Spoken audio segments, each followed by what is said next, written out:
Bien, monsieur le recteur de Paris, mesdames et messieurs les inspecteurs généraux, mesdames et messieurs les professeurs, mesdames, messieurs, chers lauréats, je suis évidemment très heureux de vous retrouver dans ce magnifique amphithéâtre de la Sorbonne pour la remise des prix de la 271e session du concours général des lycées et des métiers. Comme vous le voyez, pour celles et ceux qui viennent pour la première fois, vous êtes entourés de statues qui incarnent la pensée française. Vous êtes aussi devant un tableau qui est un peu dans l'obscurité, mais qui incarne aussi toutes les vertus du savoir. Vous êtes donc en pleine Sorbonne, dans ce qu'on pourrait appeler le temple du savoir, et ce qu'on pourrait appeler surtout le temple des savoirs. Parce que chaque année, la remise des prix du concours est un moment très attendu, car elle couronne des savoirs. Et c'est cette diversité des excellences qui est magnifique dans ce concours général.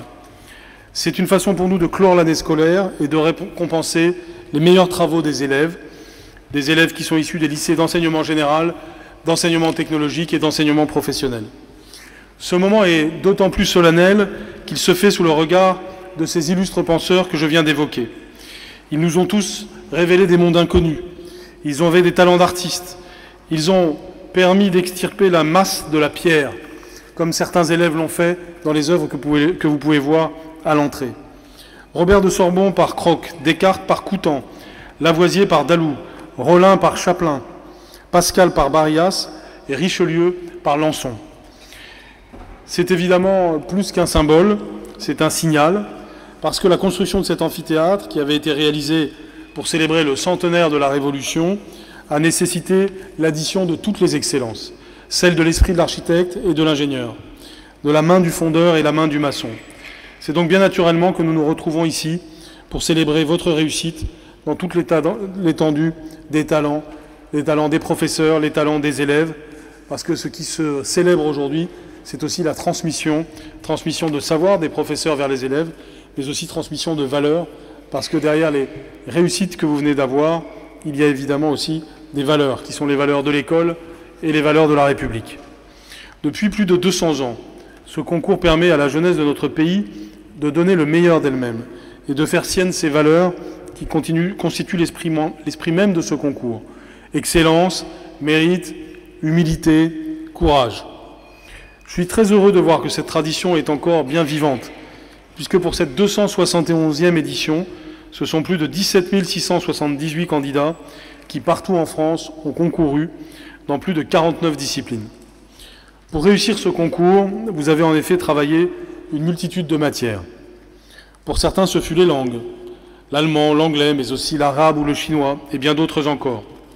En cela, vous êtes les représentants d'une jeunesse ouverte sur le monde. Pour d'autres, ce fut les grammaires latines et grecques, qui constituent les racines de notre belle langue française. Certains ont analysé les fonctions mathématiques les plus complexes, résolu les équations les plus difficiles, réussissant à relever le défi de notre belle école de mathématiques. D'autres ont excellé dans les arts plastiques, l'éducation musicale, l'ébénisterie, la fonderie, l'hôtellerie, le management, les sciences économiques et sociales.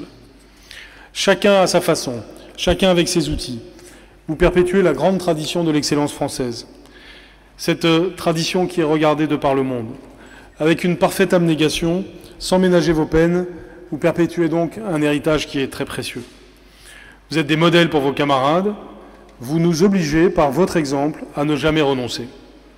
Je veux donc exprimer mes plus sincères félicitations aux 136 lauréats que nous allons primer aujourd'hui, mais aussi à l'ensemble des candidats qui ont donné le meilleur d'eux-mêmes. Je voudrais aussi féliciter les familles, parce que si vous avez réussi quelque chose, c'est aussi parce que souvent vous avez été soutenus par votre entourage, par vos professeurs. C'est à vous tous que je voudrais penser ainsi. Je vous regarde, même si je suis un peu ébloui, que je ne vous vois pas tous, et je me réjouis, car vous incarnez la riche diversité française. Vous venez de lycées ruraux, vous venez de lycées de banlieue, vous venez de lycées de centre-ville, vous êtes de toutes les régions de France, de métropole et d'outre-mer. Vous êtes parfois même venus d'un lycée français installé dans des pays étrangers. Vous êtes non seulement des éléments de fierté pour nous, mais vous êtes aussi une chance pour notre pays. Vos copies et vos réalisations sont la quintessence même de ce que l'école française peut produire de meilleur. Et cela démontre, comme l'affirmait Jean de La Fontaine, que le travail est un trésor. Vous êtes à votre tour les héritiers des espoirs et des valeurs défendus par vos pères, qui vous ont précédé sur ces bancs. En recevant vos diplômes, je vous invite à prendre conscience de la responsabilité que cela vous donne. Car sachez que si cette distinction vous honore, elle est aussi, d'une certaine façon, la naissance d'un devoir. Bientôt, c'est vous, les jeunes élèves, qui allez prendre en charge ce pays. Et bien entendu, vos talents seront au service de ce pays. C'est ce que nous lui devons, et nous pouvons le voir avec optimisme quand on voit le talent que vous manifestez.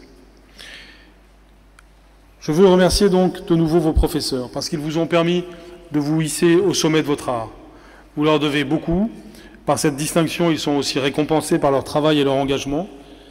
Et comme j'ai pu le leur dire dans mon message de fin d'année, qui était spécialement dédié aux professeurs, mais aussi à tous les personnels de l'éducation nationale, nous devons dire, nous les familles, nous les élèves, nous devons leur dire, moi le ministre, merci. Ce mot est le plus simple qui soit, c'est tout simplement la manifestation d'une gratitude, et en cette fin d'année, nous pouvons donc dire merci. Merci de faire vivre l'école, qui est indispensable comme ciment de notre société. Elle est le creuset dans lequel les enfants de la République s'enracinent dans des valeurs généreuses. Le sujet de la composition de l'épreuve d'histoire de cette 271e édition était « Penser la République des années 1880 aux années 1970 ». Penser la République, quel beau sujet. Cela nous rappelle que cette République, que nous considérons peut-être parfois un peu vite comme immuable, fut l'œuvre d'hommes et de femmes qui avaient chevillé au corps les idéaux des Lumières et qui se sont engagés pour construire, pierre après pierre, une République plus juste, plus égale, plus laïque, plus solidaire. Ensemble, nous avons le devoir de continuer ce qu'ils ont fait, de ne jamais renoncer aux valeurs qui nous animent.